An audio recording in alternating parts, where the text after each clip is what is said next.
Main causes जो हैं anthropogenic activities और हमारे इन्वायरमेंट के ऊपर उनकी इम्पैक्ट के, इसमें कई सारे कारण आ जाते हैं, लेकिन इनको हम कैटेगराइज कर सकते हैं फॉर इजी अंडरस्टैंडिंग।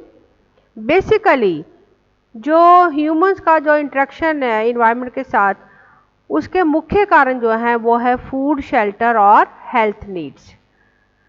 लेकिन क्योंकि हमारी पॉपुलेशन में काफ़ी इंक्रीज हो रहा है और उसके साथ साथ टेक्नोलॉजिकल एडवांसमेंट्स बहुत हो रही हैं, जिसके कारण ये इम्पैक्ट बहुत बढ़ गया है। तो मेन 2 रीजंस या 2 कॉजेज हो सकते हैं for impact of human activities on environment, that is increase in population and technological advancement। Population और इन टेक्नोलॉजिकल एडवांसमेंट के मेल से इंडस्ट्रियलाइजेशन एक बहुत बड़ा कारण बन गया है। ज़्यादा पॉपुलेशन के कारण हमारी नीड्स बहुत बढ़ गई हैं और इन नीड्स को पूरा करने के लिए हमें टेक्नोलॉजिकल एडवांसमेंट और इंडस्ट्रियलाइजेशन की ज़रूरत है। यानी ये तीनों फैक्टर्स आपस में मिलके हमारे इन्वायरमेंट के लिए एक बहुत बड़ा थ्रेट हैं और इनके कारण कई बार हम देखते हैं कि कुछ नेग्लिजेंस हो जाती है, कुछ एरर्स हो जाते हैं, कुछ मिस्टेक्स हो जाती हैं, वो भी हमारे लिए एक एंथ्रोपोजेनिक हैजर्ड बनते हैं। हैजर्ड्स बेसिकली 2 तरह के हो सकते हैं, नेचुरल या एंथ्रोपोजेनिक, यानी नेचुरल या मैन मेड। नेचुरल हैजर्ड्स जो कि कुदरती तौर पे होते हैं, हैजर्ड वर्ड का मतलब है कि कम समय में बहुत ज़्यादा नुकसान देने वाली कोई एक्टिविटी हो जाए जिसके कारण बहुत ज़्यादा मैग्नीट्यूड में या बहुत ज़्यादा नंबर ऑफ ऑर्गेनिज्म के इम्पैक्ट के रूप में वो इफ़ेक्ट जो है हमें नज़र आए, तो that will be called as hazard. अगर हैजर्ड कुदरती कारण से है, जैसे कोई वॉल्केनो eruption हो गया या फ्लड हो गया, so that will B a natural hazard. लेकिन बहुत बार हम देखते हैं कि इंसानी गलती के कारण या इंसानी दखल के कारण कुछ हैजर्ड्स हो जाते हैं, they will be called as anthropogenic hazard.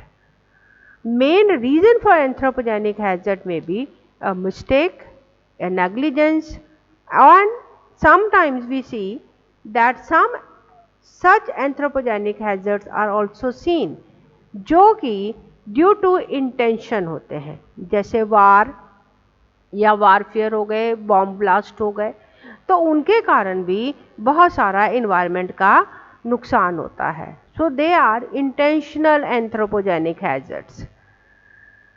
मोटे तौर पे एंथ्रोपोजेनिक हैजर्ड्स को हम कैटेगराइज करते हैं पॉल्यूशन, डिफॉरेस्टेशन यानी पेड़ों की कटाई, केमिकल स्पिलेज यानी कई बार हो जाता है कोई केमिकल बाय मिस्टेक स्पिल कर जाता है, जैसे कोई ऑयल टैंकर एक से दूसरी जगह ले जाते समय अगर ऑयल टैंकर में कोई एक्सीडेंट हो गया या कोई और मिस्टेक हो गई जिसके कारण केमिकल स्पिल हो गया, जैसे भोपाल गैस ट्रेजेडी सभी को मालूम है, that was an accident and because of that chemical reaction की वजह से बहुत सारे लोगों को नुकसान हुआ।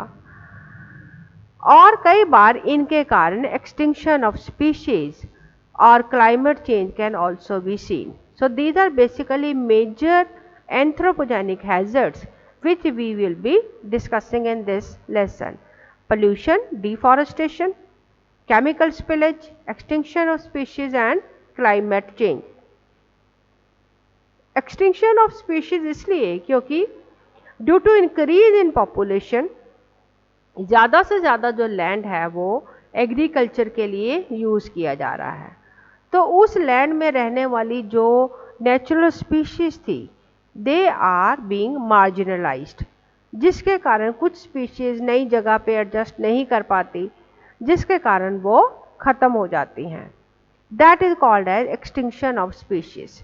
Similarly, there could be reason of mass extinction of species, जिसमें कहीं कोई बॉम्ब ब्लास्ट हो गया या कहीं कोई ऐसा एक्सीडेंट हो गया जिससे उस जगह में रहने वाली सारी ही स्पीशीज का नाश हो जाए। क्लाइमेट चेंज अपने आप में एक बड़ा टॉपिक है जिसके कई कारण हैं जो मिल के क्लाइमेट को चेंज करने का कारण बनते हैं। ग्लोबल वार्मिंग क्लाइमेट चेंज का एक फैक्टर है।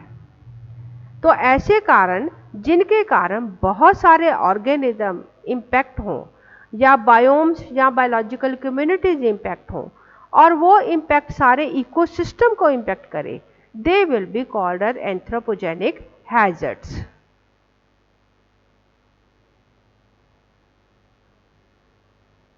Let us try to understand how relationship between human and environment changed over time। जैसे हम बात कर रहे हैं कि ह्यूमन और इन्वायरमेंट का रिलेशनशिप बहुत पुराना है, जब से इंसान बना है तब से हम इन्वायरमेंट को यूज़ कर रहे हैं, लेकिन ये रिलेशनशिप समय के अनुसार कैसे बदला। सबसे पहले हम बात करते हैं स्टोन एज की, यानी हंटर गैदरर मैन की। हंटर गैदरर मैन वो टाइम पीरियड है जिसमें जो इंसान है बहुत प्रिमिटिव था, यानी उसकी ज़रूरतें बहुत लिमिटेड थी, उसका एनवायरनमेंट के साथ रिलेशनशिप बड़ा बैलेंस्ड और फ्रेंडली था। वो उतनी ही चीज़ें एनवायरनमेंट से अपने लिए लेता था जितनी उसकी उस समय की ज़रूरत थी।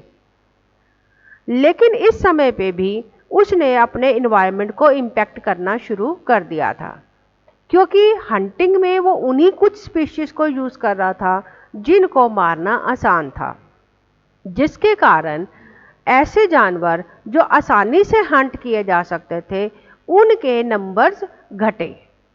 और इसी तरह जब उसने फूड को गैदर करना शुरू किया तो उसने कुछ ऐसे पौधों को अपने आसपास लगाया होगा जिनसे उनको उसके इस्तेमाल की वस्तुएं मिल रही थी। तो गैदरिंग की वजह से भी उसने कुछ डिफरेंट स्पीशीज़ को एक से दूसरी जगह ट्रांसफ़र किया होगा, कुछ तरह के प्लांट्स को अपने आसपास उगाया होगा, इससे भी इन्वायरमेंट के ऊपर असर पड़ा होगा।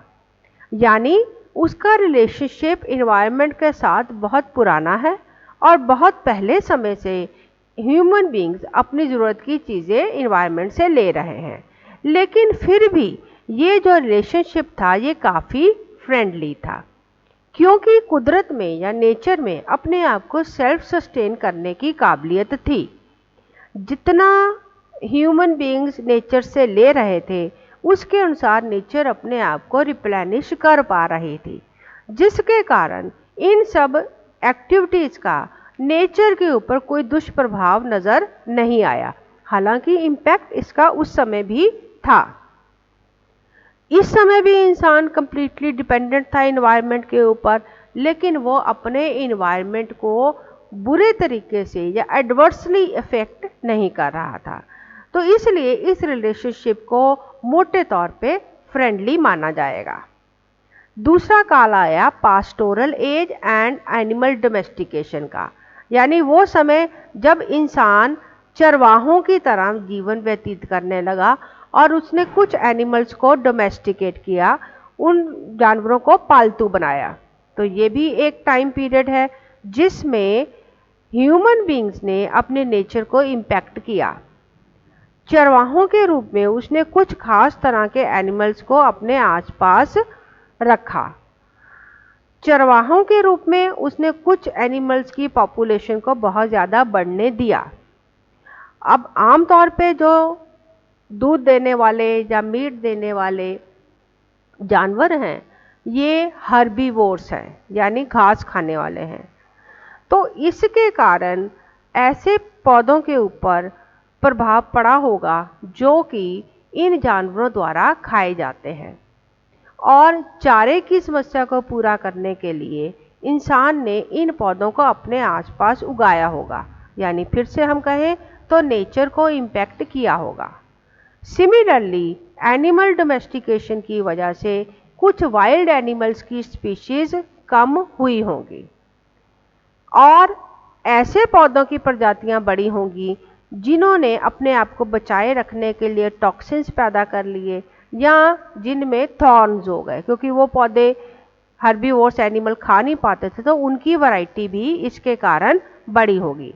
लेकिन ये भी वो समय था जिसमें नेचर ने अपने आप को सस्टेन किया। हालांकि इंसान ने इस समय में कल्टीवेशन और सिलेक्टेड वैरायटीज़ को इम्प्रूव करना शुरू किया, जिसके कारण ऐसे पौधों को ज़्यादा एनकरेजमेंट मिला होगा या उनकी संख्या ज़्यादा बड़ी होगी, जो कि मनुष्य के लिए ज़्यादा फायदेमंद थी। तीसरा काल आया प्लांट डोमेस्टिकेशन एंड एग्रीकल्चर का। अब ये जो समय है ये लगभग 18वीं या 19वीं शताब्दी का काल है, जिसमें एग्रीकल्चर का बहुत इंक्रीज हुआ। इस समय के टाइम पीरियड के मैन को इकोनॉमिक मैन कहा जाता है, क्योंकि इस समय पे इकोनॉमिक डेवलपमेंट या इकोनॉमिक एडवांसमेंट बहुत हुआ।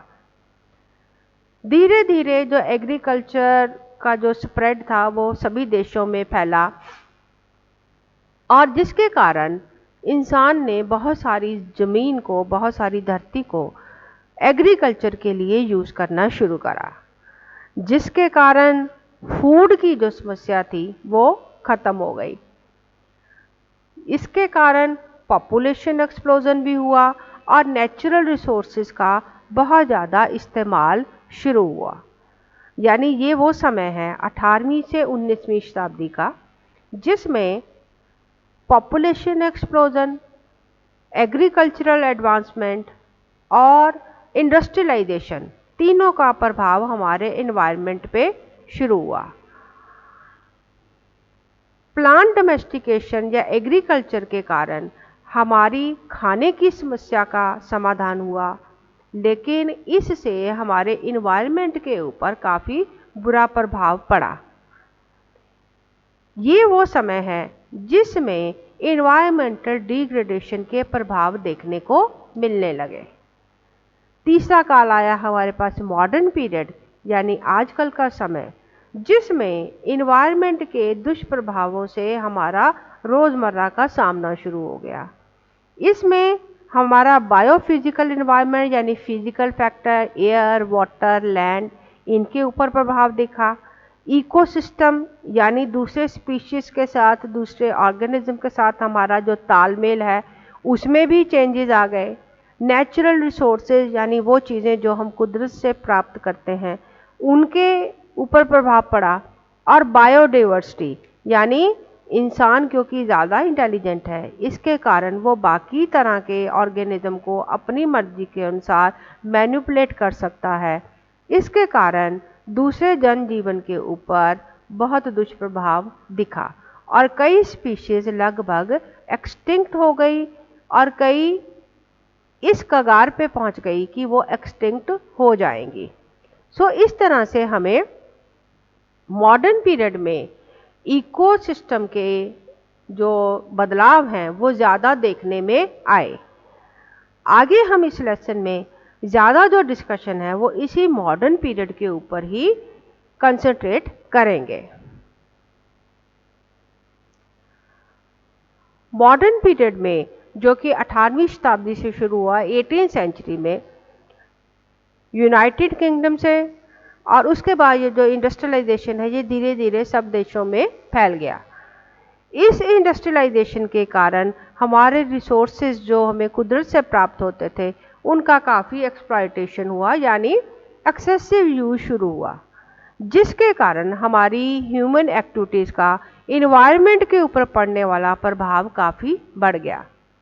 तो इन सारी एक्टिविटीज़ को यानी एंथ्रोपोजेनिक एक्टिविटीज़ को किसी एक डायमेंशन में नापा नहीं जा सकता, क्योंकि ये जो सब एक्टिविटीज़ हैं ये एक दूसरे के ऊपर भी प्रभाव डालती हैं।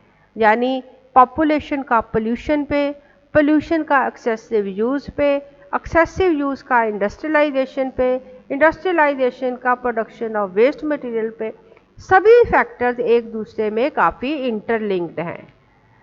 समझने के लिए हम इन कारणों को मुख्य दो कारणों में बांट सकते हैं। एक्सेसिव यूज़ ऑफ रिसोर्सेज यानी अधिक इस्तेमाल करना, और एक्सेसिव यूज़ के कारण ही पैदा होने वाले वेस्ट प्रोडक्ट यानी अधिक मात्रा में जो व्यर्थ पदार्थ हैं उनका उत्सर्जन करना। तो ये दोनों ही जो फैक्टर्स हैं, ज़्यादा इस्तेमाल और ज़्यादा वेस्टेज उत्पन्न करने के कारण हमारे इन्वायरमेंट का काफ़ी नुकसान हुआ।